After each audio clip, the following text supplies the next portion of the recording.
everyone. In today's lecture, we are going to learn the translational partition function, that is a QT. Here Q represents the partition function and T is for the translational motion. So, as we know, there are four types of energy levels: the electronic energy levels, vibrational energy levels, then the rotational energy levels, and the translational energy levels, because the molecule has four types of motions: translational, rotational, vibrational, and the electronic. So, we have to distribute the molecules or the number of particles in the available energy states. So, initially we will see the distribution of the number of particles in the translational energy levels, and this is known as a translational partition function, that is QT. So, we will start with it. The translational partition function, this is our topic, and for this study we will take a monoatomic molecule or a diatomic molecule.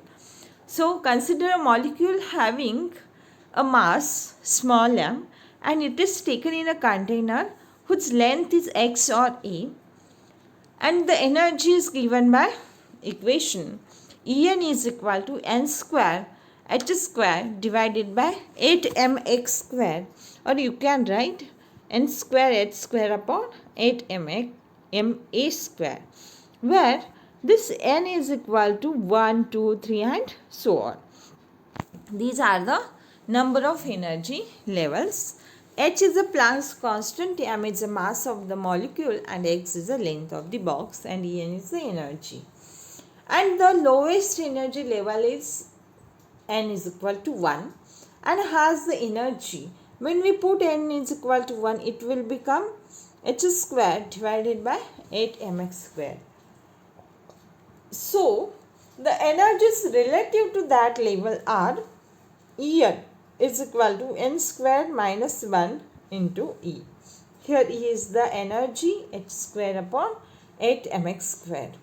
Now, we want to convert this equation into the exact form. That's why our definition of the partition function Q is equal to summation of e raised to minus beta EI.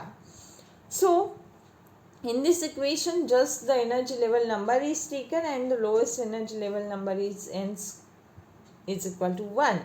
And the energy associated with that energy level, it is taken by us is n square minus 1 into E. So, just I have written this here, e raised to minus in bracket n square minus 1 into beta E. This is the exact expression. And the translational energy levels are closely spaced. They are merged into one another. That's why the density of that energy levels is much higher. That's why we can take the integration instead of the summation.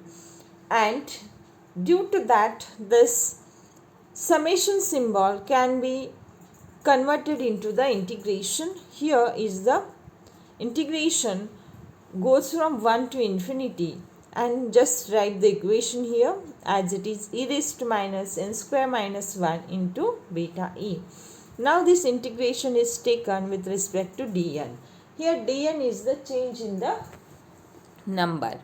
So simply the extension of the lower limit n is equal to 0 and the replacement of n square 1 by n square turns the integral into the standard form.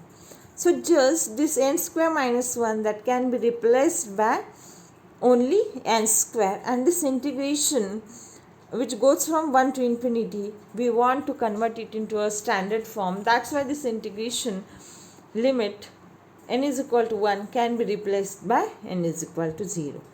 And we want to substitute the value here. When we put n square, it will be n square beta E. So instead of n square beta E, you can free to write the x square.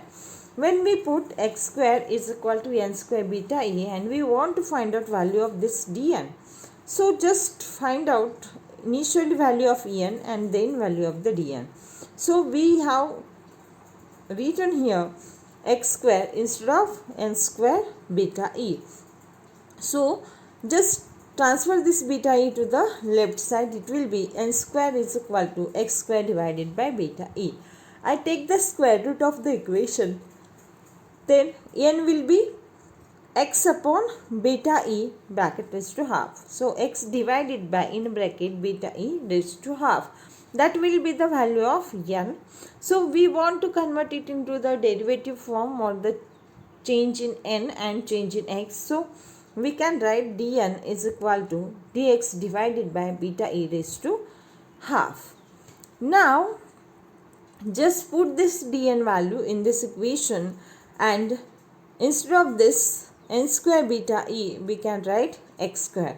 So our equation will be as qx is equal to this 1 upon beta e raised to half is taken outside the integral, and in the integration now limit is 0 to infinity e raised to minus x square into dx, because we have kept value of the dn in the equation and simplified the equation as this. Now we can write the value of this integration. So it will be pi by 4 bracket raised to half. So I have written here pi raised to half by 2, because pi by 4 bracket raised to half is there. When we take the square root of 4 it will come 2. So I have written directly here 2. Now we have 1 upon beta e bracket raised to half is there. So we know the value of e. It will be h square upon 8 mx square. Just put value of e here. H square up, sorry, this value h square upon 8 mx square. So when we put the value here, the equation will be 2 pi m x square divided by h square beta into bracket raised to half is there, okay, not into is there. So equation is 2 pi m into x square divided by h square beta bracket raised to half. Before that, the equation is what? 2 pi mx square divided by h square divided h square into beta bracket raised to half. When we take the square root of x square, it will be x. So just taken x outside, and equation will be 2 pi m divided by h square beta bracket raised to half into x. This is the equation of translational partition function when the particle is present in the one-dimensional box. And if the energy is the sum of contribution from the independent modes of motion, then the partition function is the product of partition function at each mode. Suppose consider there is a three-dimensional box and there are three modes x, y and z, and the energy associated with that modes is related to the ground state n1, then n2 and n3. So simply we can write the total energy is equal to en1x plus en2y plus en3z. Here three modes which are all independent. So we have written here energy. Now we can write the equation of the total partition function, which is equal to summation of e raised to minus beta ei. This is our definition of the partition function. Instead of ei, we can write the value of the total energy. So I have written here e raised to minus beta in a bracket enx plus eny plus enz. You can write n1, n2, n3 also. So just we can free to write this equation. You can write this term special then for eny and for this enz. So I have written here qt translational partition function is equal to translational partition function for x mode into translational partition function of y mode into translational partition function of z mode. Because all these terms are e raised to terms, so we are free to write in terms of the products, because here is the addition. So summation of e raised to minus beta e n x into summation of e raised to minus beta e n y into e raised to minus beta e n z. All these are the partition functions of the three modes x, y, z. So instead of this we can write qx, instead of this we can write qy, and for this we can write qz. So this is the total partition function Qt for the three modes of motion. And here is the three-dimensional box, so its volume will be x into y into z. And the equation of one-dimensional box, this equation 2 pi m divided by square beta bracket raised to half into x, it will turn for 3, it will be 3 by 2. And here volume is x into y into z because there are three modes. So equation is here for the 3D box, 2 pi m divided by s square beta bracket is to 3 by 2 into x into y into z. Here x, y, z is the volume of the 3D box. So we can write x, y, z is equal to v volume. So I have written here v volume. Now the translational partition function Qt is equal to v upon lambda cube. So just find out the value of lambda. So by rearranging this, we can get the value of the lambda. It will be h upon 2 pi m kt bracket raised to half, because beta is equal to 1 upon kt. So kt will go here, 2 pi m kt divided by h square is there and whole bracket is to 3 by 2 is there. So when we take the h square outside the bracket, it will be the h. So h upon 2 pi m kt bracket raised to half. This is the value of the lambda. So we can get the equation to solve the problems, and this is that equation. Qt is equal to v upon lambda cube. Here lambda is the thermal wavelength and which has the dimensions of the length again. So it will be in the centimeter, meter and picometer. So here is the one problem which is based on the translational partition function, that is Qt, and this is for the hydrogen molecule. When this hydrogen molecule is taken in a 100 cc vessel, when the temperature is 25 degrees Celsius, and we have to find out the thermal wavelength when the atomic mass is given 2.016 atomic units. So problem is calculate the translational partition function Qt of the hydrogen molecule in a 100 cc vessel at a 25 degrees Celsius. Find out the thermal wavelength. So volume is given 100 cc, that is a centimeter cube.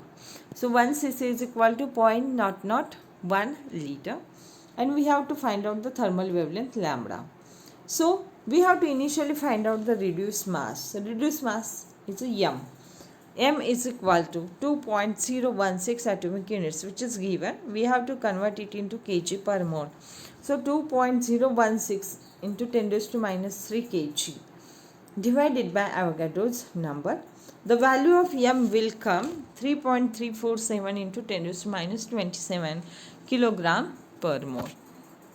Now we have the reduced mass. Secondly, we have to calculate the thermal wavelength lambda. So lambda will be calculated by using equation h upon in bracket 2 pi m kt bracket is to half. So here pi is the constant which is equal to 3.14.